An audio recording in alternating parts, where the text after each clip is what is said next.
Fala, nação atleticana, tudo bem com vocês? O meu nome é Luiz, sejam bem-vindos ao canal Palavra do Atleticano. E no vídeo dessa quarta-feira a gente vai falar da vitória do Atlético Paranaense sobre o Operário em partida válida pela semifinal do Campeonato Paranaense de 2024. Então fiquem comigo que logo depois da vinheta a gente volta para falar tudo sobre essa partida.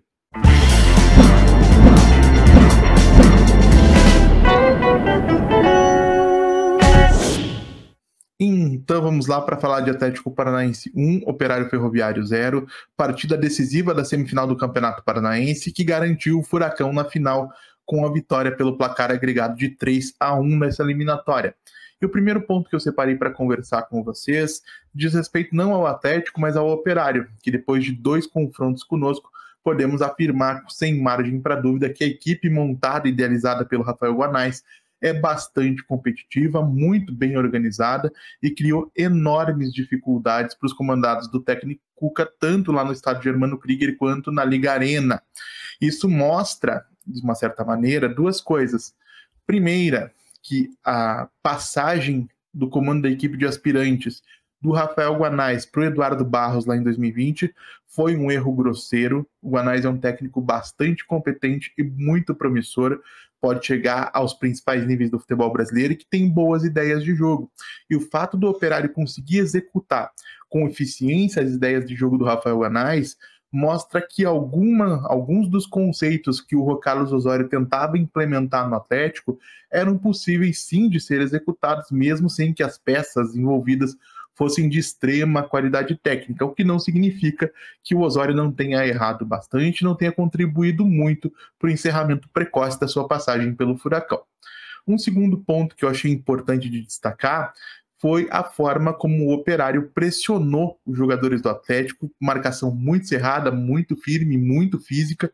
Então, especialmente no primeiro tempo, a gente teve um Eric bastante apagado e Fernandinho, Christian e Zapelli muito pressionados, o que acabou dificultando as trocas de passe e a criação de jogadas ofensivas. O Bruno Zapelli, por exemplo, acabou sendo forçado a receber a bola de costas quase sempre, o que cria uma necessidade de você fazer ou um domínio orientado para se livrar da marcação, ou um drible, uma finta já no momento do recebimento da bola, dificulta o trabalho do articulador. O Atlético precisa de um coletivo que consiga oferecer melhores condições, não só para o Zapelli, mas para o Christian, para o Fernandinho, para que eles consigam ter alternativas quando tem a bola nos pés e o jogo acabe acontecendo de uma maneira um pouco mais fluida.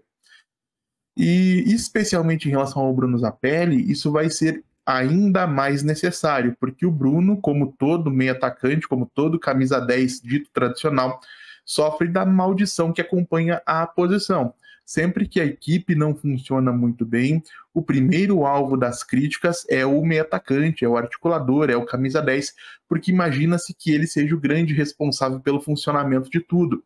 E, na realidade, o Bruno, por mais que tenha sim cometido muitos erros técnicos no primeiro tempo, o que pode ser dito sobre praticamente todos os jogadores da nossa equipe, eu acredito que o mau desempenho dele na primeira etapa seja muito mais um reflexo da performance ruim do coletivo do que propriamente uma fragilidade do jogo do Bruno. E aí, nesse contexto de um Atlético muito travado, a gente viu o Operário se aproveitando para, muitas vezes, em velocidade ou no momento da recuperação da bola, acelerar e criar situações de gol. Teve aí boas oportunidades para marcar, acabou esbarrando em uma atuação monstruosa do Léo Link, demonstrando mais uma vez que, para o caso de uma eventual saída do Bento, o Atlético tem um substituto à altura dentro do seu próprio elenco, algo que é muito, muito impressionante, visto que já tem se repetido aí há algum tempo com Santos, com Bento, com Léo Link. Antes disso a gente teve a saída do Everton. Então, goleiros de um nível muito alto, todos aí do mesmo clube, né? E se não fosse essa atuação monstruosa do Léo Link, como eu disse, o Operário poderia muito bem ter ido para o vestiário entre o primeiro e o segundo tempo com uma vitória de 1 ou de até 2 gols de diferença, o que tornaria a má atuação do Atlético em uma situação muito mais tensa, muito mais perigosa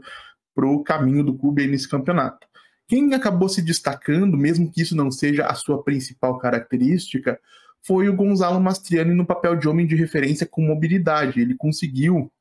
com os recursos que tem, não é um jogador de muitos recursos, mas consegue fazer algumas coisas muito bem, se livrar da marcação em algumas vezes, conseguir encontrar em algumas boas jogadas, se oferecer como alternativa e lutar muito, né? É uma característica do jogador uruguaio que o Mastriani traz consigo, a famosa garra charrua, né?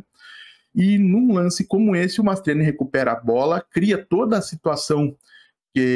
cria toda a jogada que termina encontrando o Bruno Zapelli na entrada da grande área do Operário, e o argentino bate com firmeza, aproveitando o espaço que foi oferecido aí pela defesa, para abrir o placar em favor do Atlético no finalzinho do primeiro tempo. Da mesma maneira que aconteceu lá em Ponta Grossa, quando o Atlético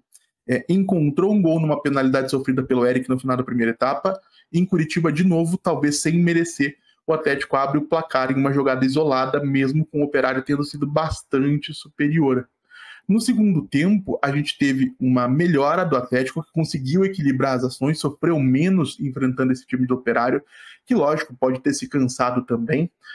mas sem conseguir dominar um adversário que é tecnicamente inferior, e existe, portanto, uma necessidade de melhora caso a gente queira ver um Atlético protagonista nessa temporada que é tão especial por ser o centenário do clube. E aí, como eu disse em relação ao Juan Carlos Osório, como eu disse anteriormente em relação a Paulo Turra no início, o Wesley Carvalho no início, tempo é a palavra de ordem. Nenhum técnico de futebol é mágico, e por mais que o Cuca tenha tido bastante tempo para treinar, foram, salvo engano,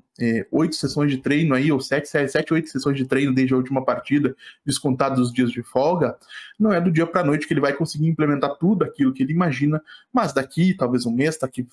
daqui um mês talvez, daqui 2, a gente vai começar a ver mais ideias do Cuca dentro de campo e uma equipe mais sólida, mais consistente e, consequentemente, mais competitiva.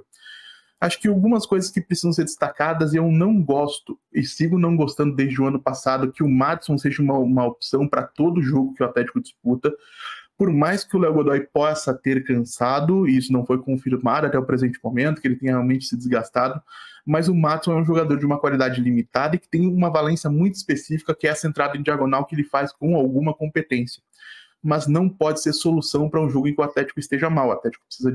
de mais recursos, de mais repertório para conseguir jogar bem o seu futebol, e acho que isso não passa por o Maddison entrando em campo em todos os jogos. Um segundo destaque é o retorno do Fernando, né, gente? O Fernando, que ficou mais de 10 meses afastado em tratamento de uma lesão grave que ele sofreu na última temporada, né, contra o São Paulo lá no Morumbi, uma lesão de ligamento, e hoje voltou, participou bem, especialmente de uma jogada defensiva, onde ele acaba se antecipando e afastando a bola pela linha de fundo, uma jogada que poderia ter sido perigosa a favor do Operário,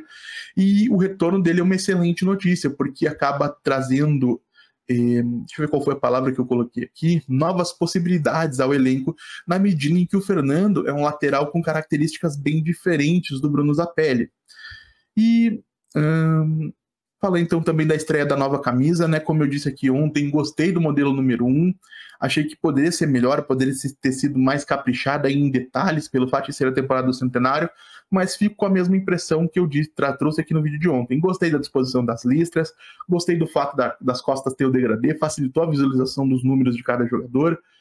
gostei da cor, acho que ficou bacana, uma camisa bastante passável em qualquer outro ano que talvez não seja esse. E também tivemos a estreia do uniforme de goleiro de coloração azul, que também mantém a mesma opinião. É o mais bonito dos uniformes que foram lançados até esse momento. E por fim, mas não menos importante, pelo contrário, é o tesouro mais precioso de todo o clube, um show da nossa torcida que colocou mais de 35 mil atleticanos na Liga Arena na primeira partida depois dos 100 anos completos do clube, e que, além de tudo isso, apresentou o maior mosaico 3D do Brasil, lindíssimo, vai estar na capa desse vídeo, se tudo der certo. Fiquei bastante feliz de ver e de poder comprovar mais uma vez toda a paixão do torcedor rubro-negro pelo Atlético Paranaense, e que essa força